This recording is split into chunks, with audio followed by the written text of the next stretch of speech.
Hello students, welcome back to my channel. आज का हमारा टॉपिक है metal and non metal. Chapter से लिया है मैंने, chapter number 3, class 10th part 1।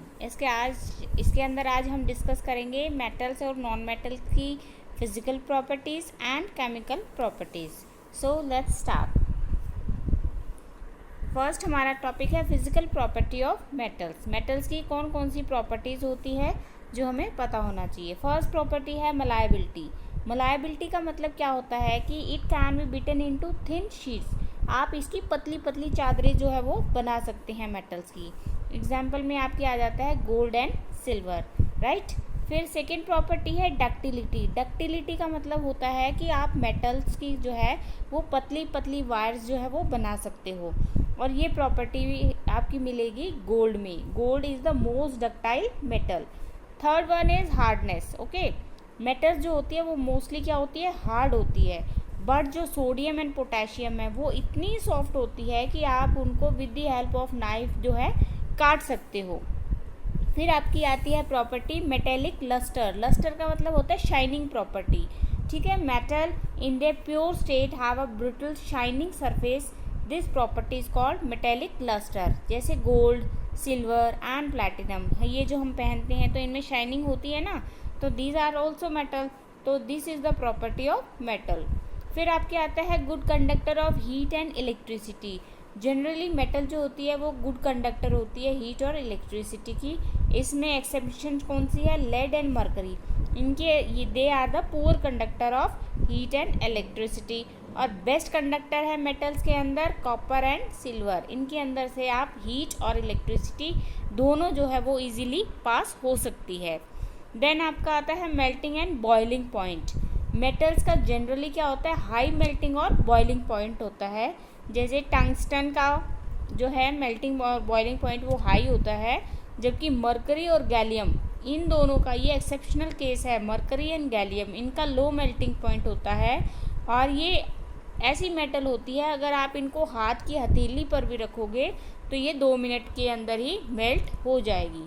तो these are the physical property of metals. Then हमारा आता है physical property of non metals. अब हमने पहले पढ़ा कि मेटल्स कौन कौन सी होती है, जैसे सोडियम, पोटेशियम, रुबिडियम, सीजियम।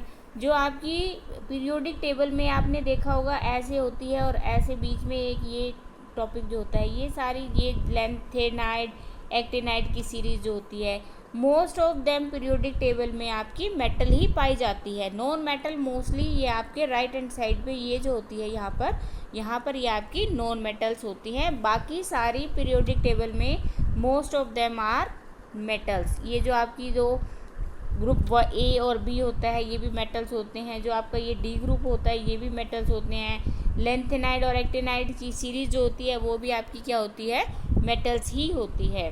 तो अब जो नॉन मेटल्स है उनकी क्या प्रॉपर्टीज़ है, मलायबिलिटी और डक्टिलिटी। नॉन मेटल्स ना तो मलायबल होते हैं ना ही डक्टिलिटी प्रॉपर्टी होती है। बट जो डायमंड है वो क्या होता है, कार्बन का एलोट्रोप होता है, यानी कार्बन की फॉर्म होती है वो, और जबकि वो क्वाइट हार्ड होता है, बट उससे आप उसके अंदर डक्टाइल नेचर पाया जाता है। सेकंड है non metals are brittle in nature, hard होती है। Sulphur is the brittle solid, if it is hammered it break into pieces. अब जो सल्फर है वो हार्ड तो होता है, बट उसको अगर आप हैमर से उसको बीट करोगे तो वो पीसेस के अंदर ब्रेक डाउन हो जाता है। Physical state most of the non metal are soft, सब की सब सॉफ्ट होती है, but diamond is a hard substance. Lustre, non metals don't have any lustrous property, but diamond और ग्रेफाइट के अंदर लस्टर प्रॉपर्टी पाई जाती है। ये इनके साथ के साथ एक्सेप्शन केस भी दिए जाते हैं, सो दैट कि कई बार क्या है कि एक्सेप्शन केस पूछे जाते हैं कि भी नॉन मेटल जो है वो लस्टर तो होती नहीं है, बट कौन से दो नॉन मेटल है जिसके अंदर लस्ट्रस प्रॉपर्टी पाई जाती है। Electrical and thermal conductivity, non metal जो है वो poor conductor of heat and electricity होते हैं, but graphite is a good conductor of electricity. Melting and boiling point क्या होता है, इनका लो होता है, जबकि मेटल्स का क्या होता था, हाई होता था।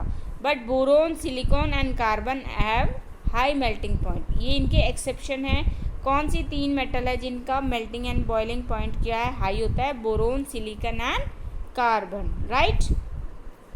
फिर उसके बाद आती है chemical properties of metal. Metal की केमिकल, हमने फिजिकल पढ़ी मेटल एंड नॉन मेटल की, तो अब क्या आ गई हमारी केमिकल प्रॉपर्टी मेटल्स की। अब फर्स्ट है हमारा reaction of metal with oxygen. जब मेटल ऑक्सीजन के साथ रिएक्ट करेगी तो क्या बनेगा? मेटल ऑक्साइड बनेगा। वो क्या होता है? ब्लैक इन नेचर होता है। मेटल प्लस ऑक्सीजन बनेगा आपका metal oxide. For example aluminium जब ऑक्सीजन के साथ रिएक्ट करेगा तो एल्युमिनियम ऑक्साइड बनेगा।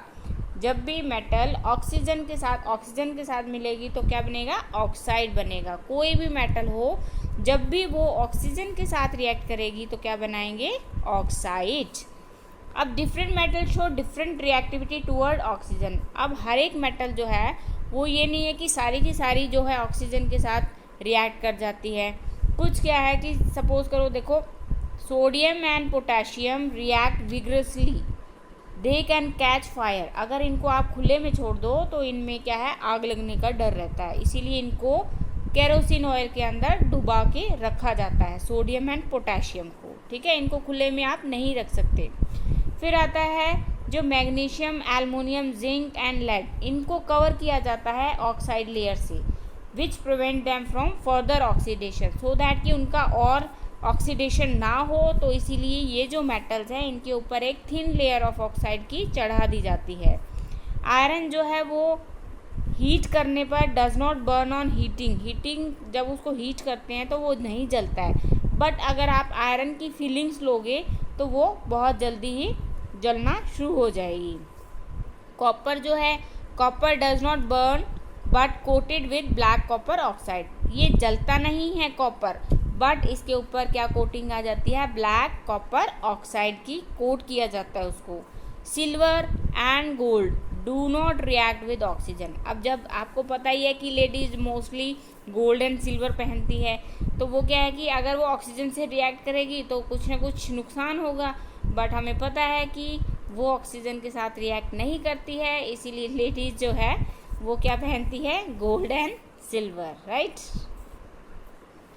अब एम्फोटेरिक ऑक्साइड कौन से होते हैं? वो ऑक्साइड होते हैं metal oxide which react with both acid and base. ऐसे ऑक्साइड जो एसिड और बेस दोनों के साथ रिएक्ट कर जाते हैं और क्या बनाते हैं? सॉल्ट बनाते हैं एंड वाटर बनाते हैं, उनको बोलते हैं हम एम्फोटेरिक ऑक्साइड। जो metal oxide acid as well as bases के साथ रिएक्ट करके क्या बनाते हैं? सॉल्ट एंड वाटर, उनको हम बोलते हैं एम्फोटेरिक ऑक्साइड। जैसे एल्युमिनियम ऑक्साइड जो है वो HCl एसिड है, एसिड के साथ जब रिएक्ट करेगा तो बनेगा एल्युमिनियम क्लोराइड एंड वाटर, ठीक है। जब ये बेस के साथ रिएक्ट करेगा एल्युमिनियम ऑक्साइड तो क्या बनाएगा आपका? Sodium aluminium oxide plus water. Metallic oxide are insoluble in water, पानी में नहीं घुलते हैं कौन? Metallic oxide, but some of these dissolve in water to form hydroxide known as alkali. But सारे के सारे मेटल नहीं, बट कुछ मेटल ऐसे हैं मेटल ऑक्साइड जो पानी के अंदर घुल के क्या बना देंगे? हाइड्रोक्साइड बनाते हैं। जैसे सोडियम ऑक्साइड जो है जब पानी के अंदर डिज़ोल्व होता है तो वो सोडियम हाइड्रोक्साइड बना देता है, राइट। पोटाशियम ऑक्साइड जो है पानी के अंदर घुल के क्या बना देता है? Potassium hydroxide. Sodium is the most and silver is the least reactive metal when it react with oxygen. Oxygen के साथ जब कोई भी मेटल रिएक्ट करती है तो जो रिएक्टिविटी सीरीज है जो अपर मोस्ट है, sodium is the most reactive and silver reactivity series में सबसे नीचे होती है, तो वो लीस्ट रिएक्टिव मेटल होती है जो ऑक्सीजन के साथ रिएक्ट करती है, राइट। फिर आपका आता है reaction of metal with water. अब जो मेटल है वो पानी के साथ रिएक्ट करके क्या बनाएगी? जब मेटल, कोई भी मेटल है पानी के साथ रिएक्ट करेगी तो वो आपका बनाएगा metal oxide and hydrogen gas जो है वो इवॉल्व होगी। फिर जो मेटल ऑक्साइड बना है फिर वो दोबारा से पानी के अंदर घुल के डिज़ोल्व होके बनाते हैं आपके मेटल हाइड्रोक्साइड, राइट। जैसे सोडियम मेटल है, H2O पानी है, दोनों की रिएक्ट हुई, सोडियम हाइड्रोक्साइड हुआ और साथ में क्या इवॉल्व होगी आपके हाइड्रोजन गैस। कोई भी मेटल जब वाटर के साथ रिएक्ट करेगी तो आपकी हाइड्रोजन गैस जो है वो इवॉल्व होगी। ये याद रखना बच्चों कि मेटल जब भी पानी के साथ रिएक्ट करेगी तो क्या बनेगा आपका हाइड्रोक्साइड बनेगा और हाइड्रोजन गैस जो है वो इवॉल्व होगी। ओके, फिर आपका आता है different metal react with different form of water. अब ये नहीं है कि सारी की सारी मेटल जो है कोल्ड वाटर से रिएक्ट कर जाए। कुछ मेटल ऐसी होती है जो हॉट वाटर से रिएक्ट करती है, कुछ मेटल ऐसी होती है जो वाटर की जो फॉर्म स्टीम होती है उसके साथ रिएक्ट करती है। अब वो कौन सी मेटल है जो कोल्ड से करती है रिएक्ट, कौन सी है जो स्टीम से करती है, कौन सी मेटल है जो हॉट वाटर से करती है, राइट। तो सोडियम, पोटेशियम और कैल्शियम ये आपकी कोल्ड वाटर से करती है। एल्युमिनियम, आयरन एंड जिंक ये आपकी वाटर की जो फॉर्म है स्टीम के साथ रिएक्ट करती है। मैग्नीशियम जो है वो हॉट वाटर के साथ रिएक्ट करती है। अगर आप मैग्नीशियम को स्टीम या कोल्ड वाटर के साथ रिएक्ट कराओगे तो रिएक्शन नहीं होगी, राइट। तो ये जो पर्टिकुलर मेटल्स है वो पर्टिकुलर फॉर्म ऑफ वाटर से ही रिएक्ट करती है। Calcium and magnesium float on water surface as bubble of hydrogen stick to their surface. जब भी आप कैल्शियम और मैग्नीशियम जो है रिएक्ट करेगी पानी के साथ तो वो क्या है कि ऊपर फ्लोट होना शुरू हो जाएगी as a in the form of bubbles, क्योंकि उसके साथ क्या स्टिक होती है साथ में हाइड्रोजन गैस। फिर आपका आता है silver, gold, silver, copper and lead do not react with water. ये चार मेटल ऐसी है जो पानी की किसी भी फॉर्म के साथ रिएक्ट नहीं करती है। तो पूछा जा सकता है कि कौन सी मेटल है जो पानी के साथ बिल्कुल भी रिएक्ट नहीं करती है, तो आपका आंसर होना चाहिए gold, silver, copper and lead, right. फिर आपके आता है reaction of metal with acids. Acids के साथ जब आप रिएक्शन करवाओगे मेटल्स की तो आपका बनेगा सॉल्ट एंड हाइड्रोजन गैस। हमने पहले भी पढ़ा था हाइड्रोजन गैस कब बनेगी, जब आपकी कोई भी मेटल वाटर के साथ रिएक्ट करती है तो हाइड्रोजन गैस इवॉल्व होती है, राइट। अब जो मेटल है आपकी डाइल्यूट एसिड के साथ रिएक्ट करती है तो सॉल्ट एंड वाटर बनता है।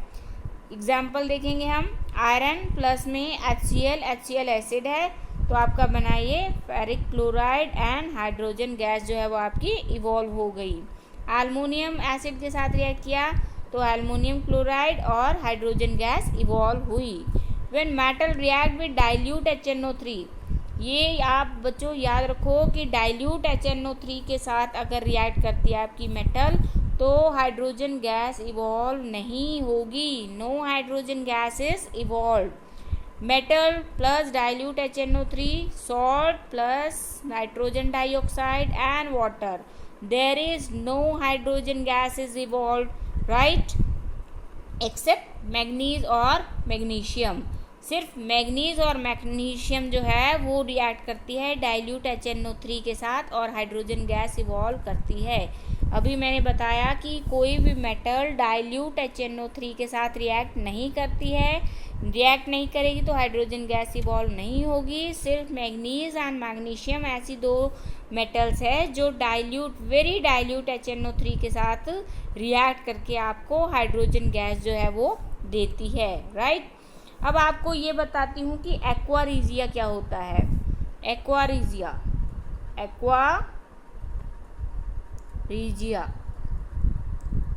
इसके अंदर क्या होता है बच्चों कि 3 पार्ट होता है आपका HCl, कंसंट्रेटेड HCl, और 1 पार्ट होता है आपका कंसंट्रेटेड HNO3। एक्वा रीजिया में क्या होता है, 3 पार्ट होते हैं आपके कंसंट्रेटेड HCl के एंड 1 पार्ट होता है आपका कंसंट्रेटेड HNO3 का। ये आपका एक्वा रीजिया यूज़ किया जाता है जो गोल्ड की मेटल होती है ना, जब आप उसके पास जाते हो, गोल्ड स्मिथ के पास जाते हो तो अपनी गोल्ड की जो मेटल्स होती हैं उनको साफ़ करवाने के लिए जाते हो तो वो इसका एक्वा रीजिया का यूज़ करता है। उससे क्या है कि आपकी जो गोल्ड और प्लेटिनम जैसी जो मेटल होती है वो उसको ये इजीली डिज़ोल्व कर देता है, तो वहाँ पर ये यूज़ किया जाता है एक्वा रीजिया। इसमें आपको पता होना चाहिए 3 पार्ट कंसनट्रेटेड HCl होता है एंड 1 पार्ट आपका कंसनट्रेटेड HNO3 होता है, जो मोस्टली यूज़ किया जाता है मेटल्स को डिज़ोल्व करने के लिए, specially gold and platinum, right. फिर आपका आता है reaction of metal with solution of other metal salt. जब भी आपकी मेटल जो है किसके साथ रिएक्ट करेगी, solution of other metal salt. Metal जो है आपकी सॉल्ट ऑफ सोल्यूशन बी के साथ रिएक्ट करेगी तो वो बन जाएगा आपका salt solution A and metal B अलग हो जाएगी। सपोज करो आयरन है, कॉपर सल्फेट जो है सॉल्ट है, ठीक है। कॉपर सल्फेट सोल्यूशन के साथ जब आयरन रिएक्ट करेगी तो आपका ये जो है कॉपर सल्फेट बन जाएगा और कॉपर जो है वो आपका क्या हो जाएगा, अलग हो जाएगा। इसको आप डिस्प्लेसमेंट रिएक्शन भी बोल सकते हो, क्योंकि इसमें हाई रिएक्टिव मेटल ने लो रिएक्टिव मेटल को क्या कर दिया, डिस्प्लेस कर दिया है, राइट। फिर आपकी आती है रिएक्टिविटी सीरीज। रिएक्टिविटी सीरीज क्या होती है, it is a list of metal arrange in the decreasing order of the reactivity. जो आपकी मेटल्स है वो इस तरीके से अरेंज की जाती है कि आपके सबसे ऊपर जो आएगी वो मोस्ट रिएक्टिव मेटल आएगी, धीरे धीरे धीरे उसकी रिएक्टिविटी जो है वो डिक्रीज होती जाएगी फ्रॉम टॉप टू बॉटम। इसको हम बोलते हैं रिएक्टिविटी सीरीज, राइट। अब ये देखो, ये आपकी है रिएक्टिविटी सीरीज, राइट। जैसे फर्स्ट नंबर पे potassium, then sodium, calcium, magnesium, aluminium, zinc, iron, tin, lead, hydrogen, copper, silver, gold, right. जो आपके हाइड्रोजन से अबव वाली होती है इनको मोस्ट रिएक्टिव मेटल बोला जाता है, और जो हाइड्रोजन है उससे नीचे वाली जो होती है वो लीस्ट रिएक्टिव मेटल होती है। इसको आप ऐसे भी लर्न कर सकते हो, please stop calling me a careless zebra, instead try learning how copper saves gold. ये क्या है, बेस्ट तरीका है आपको ये लर्न करने का। रिएक्टिविटी सीरीज को आप ऐसे क्या है लर्न कर सकते हो। इससे आपको याद रहेगा कि कौन सी मोस्ट रिएक्टिव मेटल है और कौन सी लीस्ट रिएक्टिव मेटल है, राइट। फिर अब आपकी आती है chemical properties of non metal. Non metal की कौन कौन सी केमिकल प्रॉपर्टीज है। The chemical properties of non metal is due to their electronegative non metal. आपको पता है कि जो मेटल होती है वो इलेक्ट्रोपॉजिटिव होती है एंड नॉन मेटल जो होती है वो इलेक्ट्रोनेगेटिव होती है। मतलब कि they have the tendency to gain electron in their valence shell to achieve the configuration of nearest noble gas element. ये हमने पहले भी आपको बताया है कि सपोज करो फ्लोरीन 9 है इसका एटॉमिक नंबर, इसकी इलेक्ट्रॉनिक कॉन्फ़िगरेशन हुई 2 and 7, तो इसकी कैपेसिटी होती है, इसकी प्रॉपर्टी होती है कि ये कहीं से एक इलेक्ट्रॉन ले लेगा सो दैट कि ये अपनी ऑक्टेट को कंप्लीट कर सके, नोबल गैस अटेनमेंट जो है वो ये कर सके। तो ये इलेक्ट्रॉन एक्सेप्टर है, इलेक्ट्रॉन नेगेटिव नॉन मेटल बोलते हैं इन्हें। तो इनकी प्रॉपर्टी हम देखेंगे कौन कौन सी है chemical property. Reaction with water, जो ये नॉन मेटल होती है रिएक्ट विद वाटर और steam to evolve hydrogen gas. क्यों? क्योंकि नॉन मेटल जो होती है hydrogen gas can not be release. Non metal do not react with steam और वाटर, ठीक है। Sorry there is a mistake, यहाँ आपका आएगा do not non metal do not react with water और steam to evolve hydrogen gas. जबकि हमने metals में हमने पढ़ा था कि भी वो वाटर के साथ रिएक्ट करके मेटल जो है वो हाइड्रोजन गैस इवॉल्व करती है, बट जो नॉन मेटल है वो पानी के साथ रिएक्ट नहीं करती। There is a some little mistake, do not, ठीक है, डू नॉट पुट कर लेना। Non metal do not react with water और steam to evolve hydrogen gas because non metal hydrogen gas can not be release, क्योंकि वो electron negative element होते हैं, उनकी टेंडेंसी लेने की होती है, देने की नहीं होती। जब वो HI नहीं दे सकते तो वो हाइड्रोजन गैस भी जो है वो इवॉल्व नहीं कर पाएंगे, ओके। फिर आपकी आती है रिएक्शन विद एसिड। जो नॉन मेटल्स होते हैं do not react with dilute acid to release hydrogen gas. Metals react करती थी but non metal do not react, right. But on heating with concentrated acid these form oxide and salt. अगर आप इनको concentrated acid के साथ react करवाओगे, वो भी हीट करने पर, तो आपका बनेगा oxide and salt. Sulphur plus H2SO4 concentrated not diluted. ध्यान रखो बच्चों कि ये कंसनट्रेटेड है, डाइल्यूट नहीं है। नॉन मेटल सल्फर है, जब ये इसके साथ रिएक्ट करेगी तो आपकी सल्फर डाइऑक्साइड एंड वाटर बनेगा, राइट। सल्फर जब HNO3 के साथ, ये भी कंसनट्रेटेड है, तो आपका बनेगा sulphuric acid, nitrogen dioxide and water, right. Concentrated के साथ ये रिएक्ट करेंगे, ना कि डाइल्यूट एसिड के साथ। कौन? Non metal. फिर आपकी आती है displacement reaction. Non metal also show displacement like metal. ये क्या है कि मेटल्स की तरह डिस्प्लेसमेंट रिएक्शन को शो करते हैं। सपोज करो क्लोरीन सोडियम ब्रोमाइड के साथ जब ये रिएक्ट करेंगे तो ये ब्रोमीन जो है वो हट जाएगा, क्लोरीन इसके साथ मिल जाएगा, तो ये आपका बन जाएगा सॉल्ट NaCl, और ब्रोमीन गैस जो है वो रिमूव हो जाएगी, राइट। तो these are the chemical property of metals and non metals, right. अगर आपको मेरी ये वीडियो अच्छी लगी हो तो please like and share it, and please subscribe my channel. Thank you so much.